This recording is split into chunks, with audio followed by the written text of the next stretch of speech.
Good afternoon, everybody. Good to see you all. President Trump is in charge, and America is back. This week further demonstrated that the Trump effect is real. Over the weekend, Americans celebrated the return of American-Israeli citizen Keith Siegel and two Israelis who were held captive by Hamas terrorists since October 7th, 2023. President Trump and his administration worked diligently to secure their release and are committed to freeing all remaining hostages. Yesterday, as you all know, President Trump held his first foreign meeting at the White House with Israeli Prime Minister Benjamin Netanyahu. And as the president said, the bonds of friendship and affection between the American and Israeli people have endured for generations and are absolutely unbreakable. The president is committed to eliminating Hamas and securing a lasting peace for the entire region. The historic proposal for the United States to take over Gaza, announced by President Trump last night, underscores this commitment. Insanity is doing the same thing over and over again and expecting different results. President Trump is an outside-of-the-box thinker and a visionary leader who solves problems that many others, especially in this city, claim are unsolvable. We've already seen the results from President Trump's bold peace-through-strength diplomacy on the world stage. In response to President Trump's tariffs this week, both Mexico and Canada took immediate steps to alleviate the illegal alien migration and flow of deadly drugs, particularly fentanyl, into our country. Mexico's President Claudia Sheinbaum agreed to permanently supply 10,000 Mexican soldiers on the U.S. border who will be specifically designated to stopping fentanyl and criminal aliens from pouring into our country. And Canada's Prime Minister Justin Trudeau agreed to appoint a fentanyl czar, list cartels as terrorists, and increase resources to assist the 10,000 frontline personnel at our northern border with Canada. In recognition of these steps, President Trump paused the implementation of tariffs for 1 month while negotiations continue and final deals can be structured. Throughout the transition and during his inaugural address, President Trump made it known that the United States cannot and will not allow the Chinese Communist Party to continue with its effective and growing control over the Panama Canal. Following Secretary Rubio's successful first trip and visit there over the weekend, Panama's president said he will allow its participation in the Chinese Communist Party's, it will no longer allow the participation in the Belt and Road Initiative. That participation will expire. This is significant because Panama was the first Latin American nation to join Belt and Road and now becomes the first to back away from it because of President Trump. And to assist with the ongoing mass deportation effort, El Salvador's president has agreed to the most unprecedented migratory agreement anywhere in the world. Because President Trump is back in charge, El Salvador has offered for illegal aliens of any nationality facing deportation in the U.S. to be booked in his country's prison system. And finally, President Trump's envoy for special missions, Rick Grenell, traveled to Venezuela and not only secured the release of 6 American hostages, but Venezuela also agreed to accept the return of illegal alien Tren de Aragua gang members. All of these incredible victories prove how well President Trump's peace-through-strength approach is working. And the days of weak American leadership are over. In another success story this week, efforts to seal the border, halt the invasion, and carry out the largest mass deportation campaign continue at lightning speed.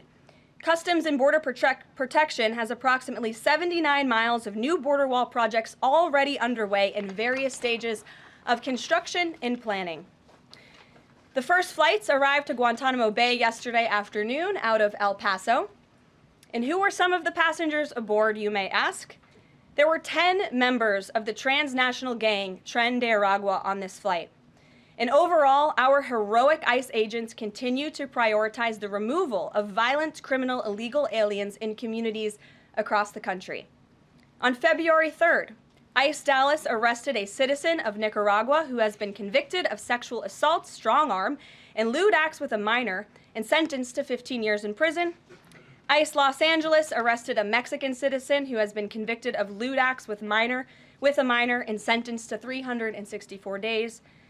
And ICE Atlanta arrested a citizen of Mexico who has been convicted of homicide by vehicle and hit and run and sentenced to 6 months confinement.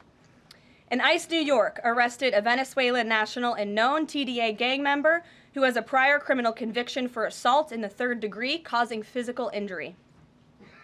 Americans are safer every single time one of these criminals is arrested and deported from our country. On another important and ongoing topic, the Senate is working fast to confirm President Trump's exceptional cabinet nominees in the face of relentless media smear campaigns. As of right now, 12 members of the president's cabinet have been confirmed, most recently Pam Bondi, who, as you all know, I was just in the Oval Office for that swearing-in ceremony surrounded by Pam's lovely family, and we look forward to watching her serve as the Attorney General of the United States. According to CNN, President Trump is getting more cabinet picks confirmed so far than the average president in the modern era. Another success story. And we believe it's critical that Republicans in the Senate majority stay tough and keep their foot on the gas to confirm all of the remaining nominees as quickly as possible so we can continue President Trump's important work here at the White House and across our entire federal government. And lastly, throughout his historic campaign, President Trump pledged to restore common sense to our country. And he is continuing to deliver on that with an executive order that he will sign later today. The president will be signing an executive order keeping men out of women's sports to defend the safety of athletes, protect competitive integrity, and uphold the promise of Title IX. This common sense action from President Trump ends the disgusting betrayal of women and girls by the previous administration, who for years catered to radical activists who wanted biological males to be treated as women in workplace showers, competitive sports, prisons, and even rape shelters. Gender ideology insanity is over. Submissions from individuals across the country interested in participating in our new media seat at a future briefing continue to flood in.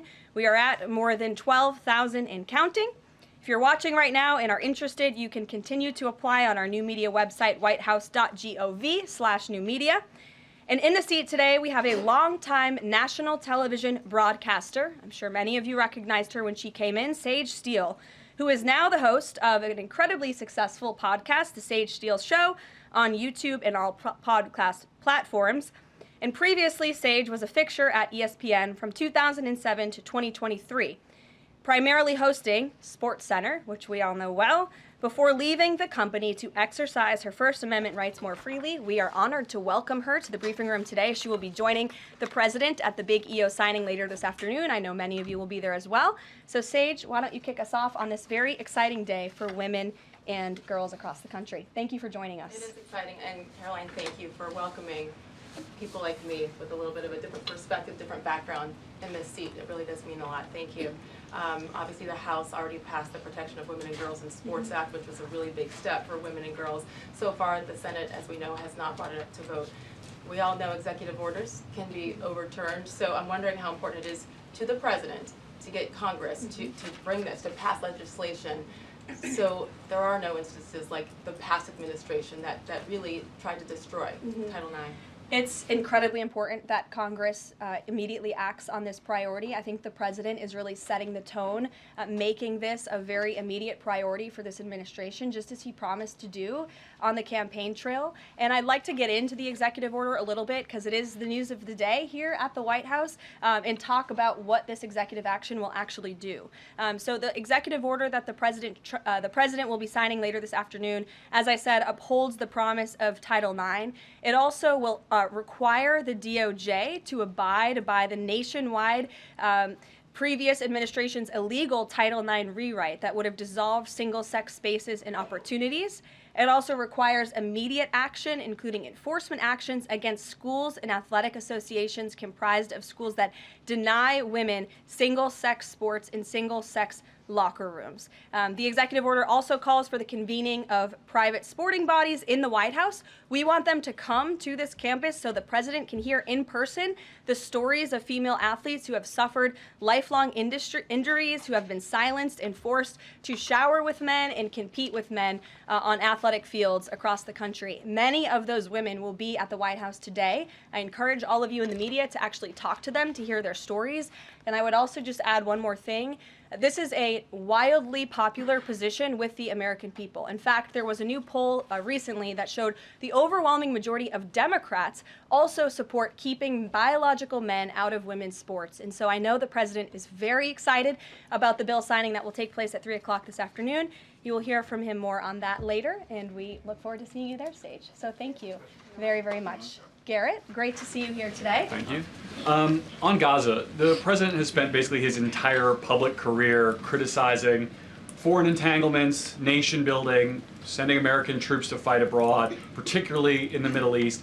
This plan seems like it could ultimately involve all of those things.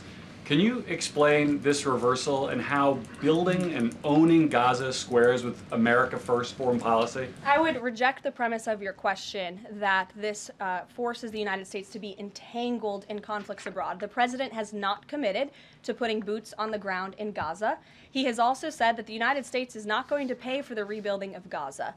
His administration is going to work with our partners in the region to reconstruct this region. And let me just take a step back here, because this is an out-of-the-box idea. That's who President Trump is. That's why the American people elected him.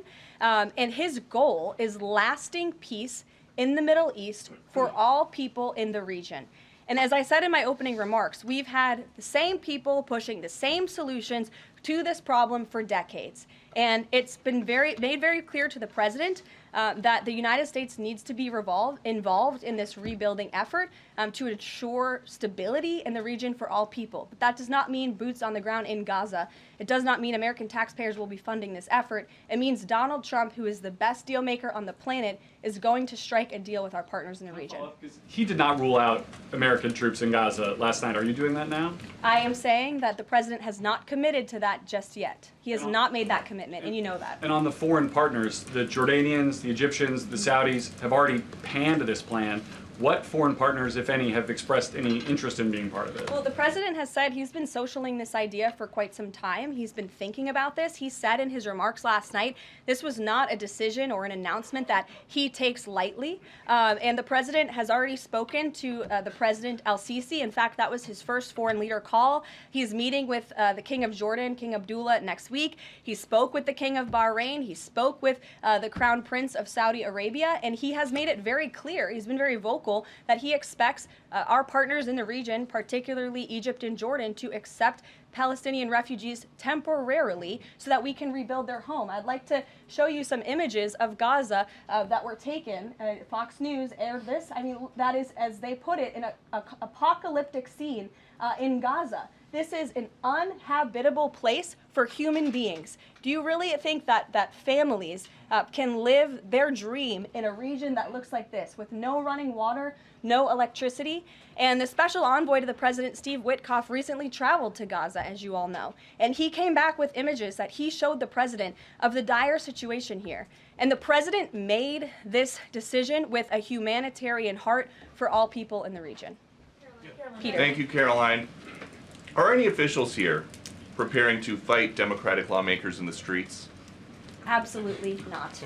So some And of these, thanks for the question. some elected Democrats are so steamed about Doge. Congresswoman LaMonica McIver says we are at war.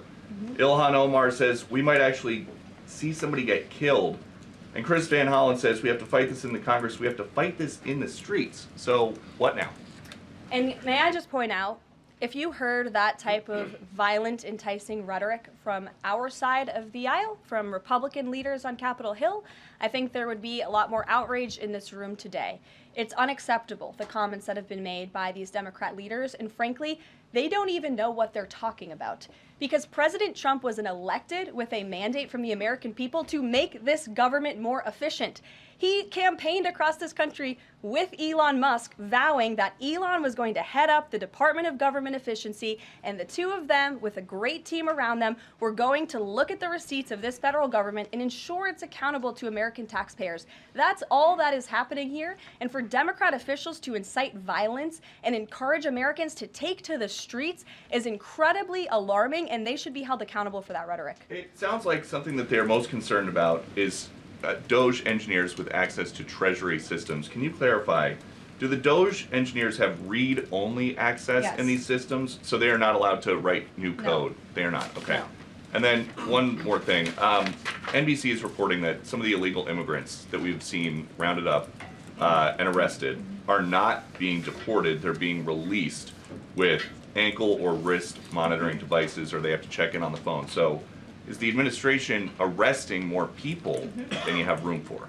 I have seen the reports, and I'm glad you brought it up because we want to address it. There have been a total of 461 illegal aliens. This is of this morning when I got this information from DHS that have been released from custody of the more than 8,000 that have been arrested since President Trump was inaugurated. It's less than 6%. And there are reasons for their release. Some of the factors include a lack of significant likelihood of removal in the foreseeable future, lack of detention availability, which is something this president and this administration has been incredibly vocal about. We are doing everything we can to deport and detain illegal immigrants, but we need Congress's help to increase funding for Border Patrol and for ICE to increase detention capability in our facilities. And then other serious medical conditions have also been the reasons for some of the release of these individuals. But none of them have final deportation orders. Many of them are probably contesting their immigration status. I'd refer you to DHS for more details, but I did get that information because I knew it'd be a question, so thank you. Sure. Yes. The president and you here again today have made clear, given the devastation, you think Palestinians have no choice but to leave Gaza and go elsewhere. But Palestinians say this is their home. They don't want to go. The president last night said he's willing to use the military if necessary. Is the U.S. prepared to remove Palestinians from Gaza by force? The president is prepared to rebuild Gaza for Palestinians and all people in the region, peace-loving people who want real economic development and opportunity in the region.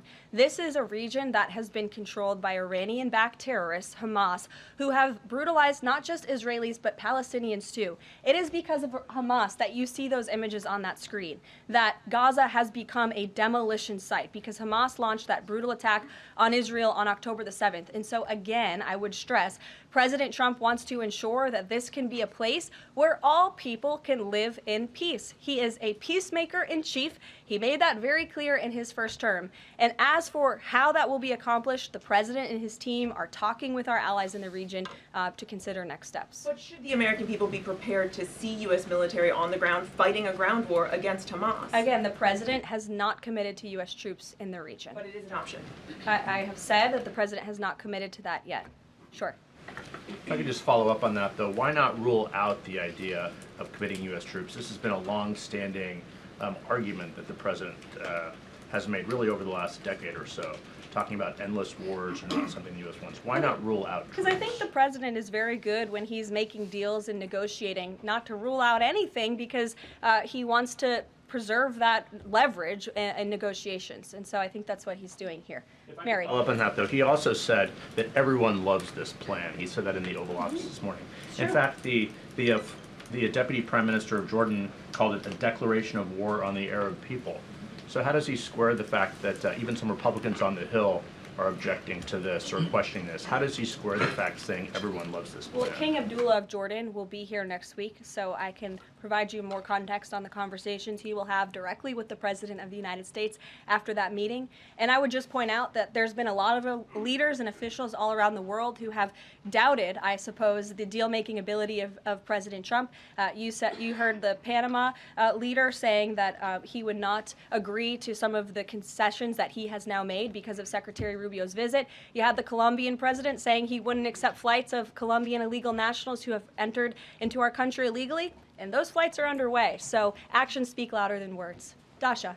Karoline, you said the president has been working on this idea for a while behind the scenes now. Is there a written plan based on the president's proposal for Gaza? And if so, when was it drafted and who had a hand in that? The plan was written in the president's remarks last night as he revealed it to the world and to the American people, and his team are continuing to be engaged on this effort. I saw the National Security Advisor this morning. He has a very busy day of calls, and they will, again, continue to engage with our partners. That includes Steve Witkoff as well. Mary.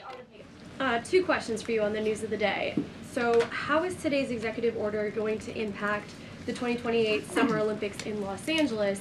For example, would a man who thinks that he's a transgender woman be allowed to compete as a female on U.S. soil?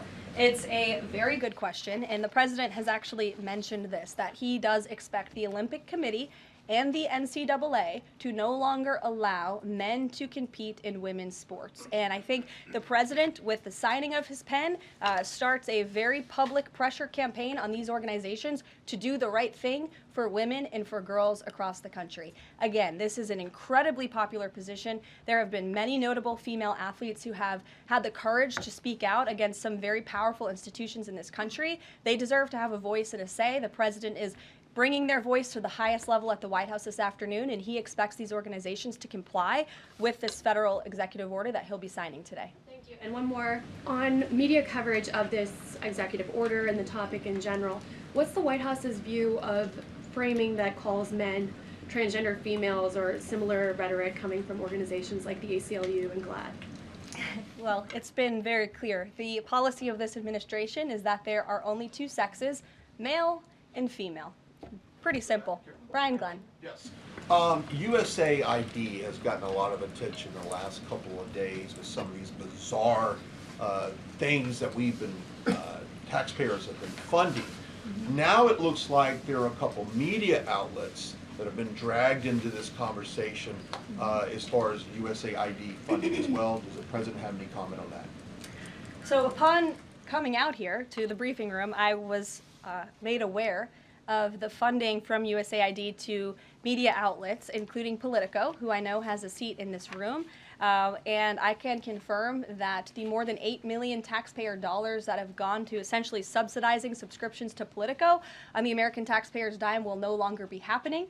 The DOJ team is working on canceling those payments now.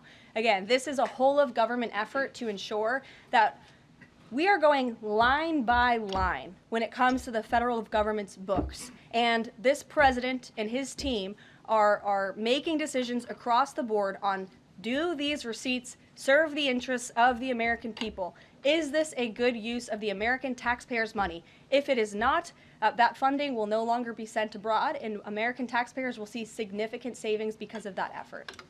Thank you. I'd like to give some love to the back row. I've heard that unfortunately they haven't been called on in years past. So Reagan, why don't you go ahead? Thanks, Caroline. The WHC announced that comedian Amber Ruffin, who has called the president a toddler with his pants pulled down, will be the entertainment for this year's Correspondents' Dinner. Does the White House have a reaction to this choice, and will the president be attending the dinner this year? Certainly an interesting choice. I have the president's invitation on my desk. I have the invitation for myself on my desk as well. Haven't talked to the president about it. When he makes his decision, I will let you all know. But definitely an interesting choice of the comedian. I'll talk to the boss about it and see what we decide. Sure, go ahead. Caroline, in the back, Yes, thank you, yes. appreciate it. On the executive order set to be signed today, you said that this will be enforced. Can you spell out for schools and the public how exactly the administration plans to enforce this, even at the local level? And on top of that, there are human rights groups who say that this could expose kids to discrimination. What is your response to that? I think kids have already been exposed to discrimination, especially young women and girls who have been forced to shower in locker rooms with biological men, who have been forced to compete on playing fields with biological men, which is incredibly unfair and unsafe, and again, an incredibly unpopular policy with the American people. As for the actions that this executive order takes, I already laid those out at the beginning of the briefing. I'm happy to give you a copy of this fact sheet so you can let your audiences across the country know. What's your message to schools who don't comply with this? They should, because it's going to be federal law in about an hour and a half. So your colleague to your right, to my Thanks, left. Caroline. Yes. Taylor with Spectrum News. You talked a bit about Doge. Elon Musk is currently a, quote, special government employee who also owns companies that have billions of dollars in federal contracts. You said earlier this week that he has abided by all applicable federal laws, but what steps is the Trump administration taking to address that conflict of interest? The president was already asked and answered this question this week, and he said if Elon Musk comes across a conflict of interest with the contracts and the funding that Doge is overseeing, then Elon will excuse himself from those contracts. And he has, again, abided by all applicable laws. In the back left, go ahead. Trade advisor Peter Navarro, when asked about the External Revenue Service today, said, quote, we're going to collect a lot of tariff revenues and we're going to get tax cuts out of it. Is it the official position of the White House that tariffs will lower taxes for Americans? The president has always been clear that he believes tariffs are a tax on foreign nations, and he's committed to cutting taxes for the American people here at home. He also believes tariffs are a great revenue raiser for this country, and that's exactly why he has committed to the creation of the External Revenue Service, which I think is a phenomenal idea. Or just go down the whole row. Go ahead. Tom Bateman with the BBC. Can you confirm that under the President's plans for Gaza, any and all Palestinians who want to stay in Gaza on their land will be allowed to do so? I can confirm that the president is committed to rebuilding Gaza and to temporarily relocating those who are there because, as I've showed you repeatedly, it is a demolition site. There is no running water. There is no electricity. The president wants these individuals to live in peace. He is committed to doing that with this very bold new plan, and we will continue to keep you apprised of updates as we receive them. Ed Lawrence, that's not go an ahead. answer. Yeah, thank you. Yes, go ahead, Ed. I appreciate it. Thank you. So now that the President Trump's policies are starting to take shape, how long will it take to cycle through and get some of the actual prices that Americans are paying to come down? Prices at the store and at the grocery pump? Across the board, sure. Well, the president is doing everything he can, obviously, to reduce the cost of living crisis in this country as quickly as possible. That's why he signed a litany of executive orders across the board. In the first couple of weeks here, he declared a national energy emergency. He committed to cutting 10 regulations for every new one on the book. As you know, working for a Fox Business-related outlet, deregulation and energy independence are huge drivers of reducing inflation in this country. And I think Americans can be assured by the results President Trump had in his first term, when again inflation was 1.4% when he left office. Is it months or is it a year? And will Americans have the patience to wait for it? I don't have a timeline, but the president is doing everything that he possibly can to reduce cost of living for Americans at home. Phil Wegman. Thank you. Is it worth risking the life of a single U.S. Marine to turn the Gaza Strip into the Riviera of the Middle East? Phil, I'm not sure why you're asking me that question because I've already said the president has not committed to sending Marines or any boots on the ground in Gaza. We'll bring it to the front row. You're holding out the possibility? Good to see you again here in the front row, Karoline. Two things. On today's announcement, Title IX, if he scales back the education department or moves to shut it down entirely, what entity will enforce Title IX? As of now, this will be enforced through education, through Title IX. If the abolishment of the Department of Education continues, which, as the president said yesterday, it's something his team is looking at and considering. It's something he talked a lot about on the campaign trail. Then, of course, we will look at additional maneuvers to ensure that these very important policies can be implemented. Okay, so the education abolishment thing's still on the table. Title IX. The president talked about it yesterday in the Oval Office, and he has good reason to talk about it. I mean, look, our education system is failing students in this country. The Nation's Report Card, I brought it up in my remarks last week, it shows that fourth graders are not reading at the level they should. I believe it was 40% of them are proficient in reading. As the mother of a child, I want an education system that helps my child read and write, teaches him math, nothing else in the classroom. And the president is wholeheartedly committed to we can make academia great again in this country. One other Deanna. Go Oh, thanks, Caroline.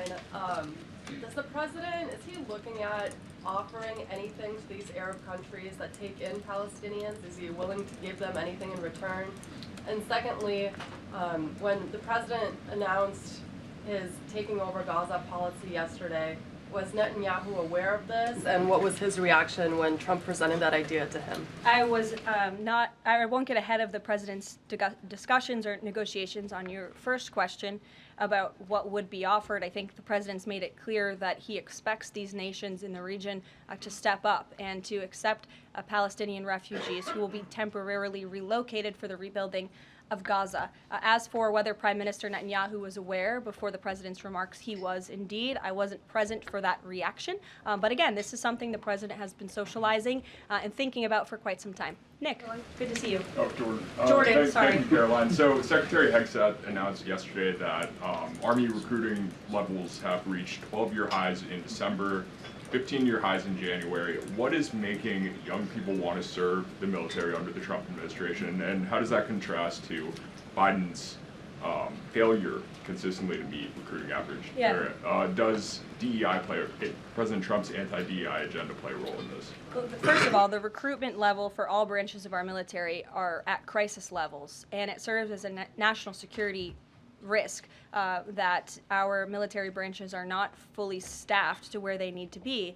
And I do believe it's a culture problem within these institutions that the president is very much committed to fixing, as emphasized by the executive orders he has signed to root DEI out of the military. And I think when young men and women who are honorably signing up to serve in our nation's military see somebody like Pete Hegseth, the new Secretary of Defense, who is a proven warfighter, who risked his life in battle for this country, who understands what it means to deploy and to defend the Constitution and your nation abroad and to put your life on the line. When they see a leader like that and a leader like President Trump, who is committed to peace through strength, that's very inspiring. And we look forward to seeing those recruitment numbers and retention numbers skyrocketing over the next 4 years. And I know Pete Hegseth is committed to increasing recruitment at all branches of the military. I would defer you to the Department of Defense on exactly what he plans to implement. Jeff. Thanks very much. Two questions. One, the president yesterday used the word permanent for permanently resettle Palestinians. I hear you saying temporarily today. Is that a shift or a specific change that you want to highlight? And my second question is, yesterday he spoke about the U.S. owning Gaza. Who owns Gaza now, and how would the U.S. acquire ownership? Well, Gaza is currently run by Iranian-backed terrorists in the Middle East, Hamas, who we all agree, I think everybody in the region agrees, that can no longer stand. Just look at the events of October 7th and the events since. And the president, again, is committed to rebuilding the region for all people who want to return to it once it is no longer a demolition site, and it's a place where people can actually live and thrive in harmony, as he said last night. His words, not mine. Daniel. Permanent versus temporarily resettle? Can you just clarify The president has made it clear that they need to be temporarily relocated out of Gaza for the rebuilding of this effort. Again, it's a demolition site right now. It's not a livable place for any human being. And I think it's actually quite evil to suggest that people should live in such dire conditions. Daniel. Karoline, thank you so much. The Daily Guidance says that the president will be meeting with a pair of governors today, Governor Abbott of Texas and Governor Newsom of California. It comes after the president took executive action to turn the water back on in California. Billions of gallons are flowing now. What can you tell us about the two meetings and the importance of President Trump's actions to help people in California? Sure. Those meetings will be taking place shortly, so I will get out of here to get to those meetings. We can always provide you a readout, as we always do. We try to be very transparent about what the president is doing in the Oval Office. Perhaps he'll even call you in to join him. We never know around here, as you all know. But Governor Abbott is obviously a great friend and an ally to the president. He has been on the front lines of the border crisis in this country. And as for Governor Gavin Newsom, well, the president is willing to work with anybody from blue states or red states to do what's best for the American people. And he really enjoyed, the president really enjoyed his trip to Pacific Palisades last week. He felt very inspired by the frustration of the residents there, and he has been wholeheartedly committed to ensuring that the water is flowing in California to prevent these wildfires, and also that people have access to their properties. And he has continued to apply tremendous pressure to Gavin Newsom and also the Los Angeles mayor to allow private residents and property owners to access their property. He believes that's their right to do so, and they should be able to do it. And one more thing before I wrap up, because I do want to get to these meetings, and I will see you all at the EO signing later this afternoon. I would just say that you brought to mind California and North Carolina, who continue to be on our hearts, and the president and this administration are committed to ensuring that these individuals get the funding that they need. And I would just say a strong message to Democrats who are out there pretending to be outraged about the long list of crap that this administration is cutting, federal waste and funding, like $2 million for sex changes in Guatemala, $6 million to fund tourism in Egypt, $20 million on a new Sesame Street show in Iraq, $4.5 million to combat disinformation in Kazakhstan. I could go on, and I'm happy to provide this list to every single one of you. Democrats are outraged that the American people want to be, they want their taxpayers going to good uses, not stuff like this. But then they're very quiet about the fact that there are still North Carolinians and people in California who have lost everything, and in the last 4 years, this federal government did nothing to help them. This president will continue to put Americans first, and I think the successes of this week so far speak to that, and it's only Wednesday. So I'll see you guys later this week, and we'll see you this afternoon. Thank you very much.